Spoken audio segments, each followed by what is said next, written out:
লোকসভা নিৰ্বাচনতো অপ্ৰতিৰোধ্য প্ৰাক্তন মুখ্যমন্ত্ৰী তথা কেন্দ্ৰীয় মন্ত্ৰী সৰ্বানন্দ সোণোৱাল। ডেৰ দশকৰ পিছত ডিব্ৰুগড় সংসদীয় সমষ্টিৰ পৰা নিৰ্বাচন খেলি বিজয় ধ্বজা উৰুৱালে কেন্দ্ৰীয় মন্ত্ৰীগৰাকীয়ে।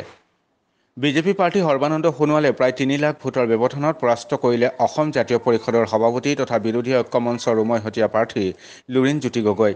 সদৌ অসম ছাত্ৰ সন্থাৰ প্ৰাক্তন সভাপতি সৰ্বানন্দ সোণোৱাল আৰু প্ৰাক্তন সাধাৰণ সম্পাদক লুৰিণজ্যোতি গগৈৰ মাজৰ এই নিৰ্বাচনী যুঁজখন আছিল অতি আকৰ্ষণীয়।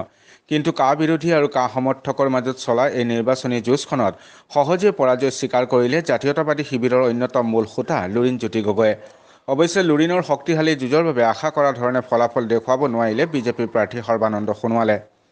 ভোট গণনাৰ প্ৰথম 4 ৰাউণ্ডলৈকে বহুকেইটা সমষ্টিত লুৰিণজ্যোতি গগৈয়ে অগ্ৰগতি লৈ আছিল। কিন্তু পৰৱৰ্তী ৰাউণ্ডৰ পৰা লুৰিণক পিছ পেলাই অধিক ভোটত ধাৰাবাহিকভাৱে অগ্ৰগতি লৈ বিজেপিৰ প্ৰাৰ্থী সৰ্বানন্দ সোণোৱালে।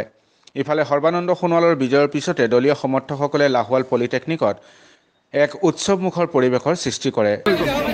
ৰাইজক সেৱা জনাইছোঁ, ধন্যবাদ জনাইছোঁ। বিহু নাম গাই আনন্দ উল্লাস কৰাৰ লগতে ফটকা আতচবাজি ফুটাই পালন কৰিলে বিজয় উৎসৱ। কেন্দ্ৰীয় ৰাজ্যিক মন্ত্ৰী ৰামেশ্বৰ তেলী, অসম চৰকাৰৰ মন্ত্ৰী বিমল বৰা, বিধায়ক প্ৰশান্ত ফুকন, পুনাকন বৰুৱা, চক্ৰধৰ গগৈ, তেৰছ গোৱালা আদিৰ উপৰিও দলীয় নেতা কৰ্মীসকলে সৰ্বানন্দ সোণোৱালক বিপুল আদৰণি জনোৱাৰ লগতে অভিনন্দন জনায়। লাহোৱাল পলিটেকনিকৰ পৰা লাহোৱাল থানা চাৰিআলিস্থিত মণ্ডল বিজেপিৰ কাৰ্যালয়লৈকে আদৰি আনে দলীয় নেতা কৰ্মীসকলে। ইয়াৰ পৰাই আমোলাপট্টিস্থিত জিলা বিজেপি কাৰ্যালয়লৈ নি দলীয় সম্ভাষণ জনায়।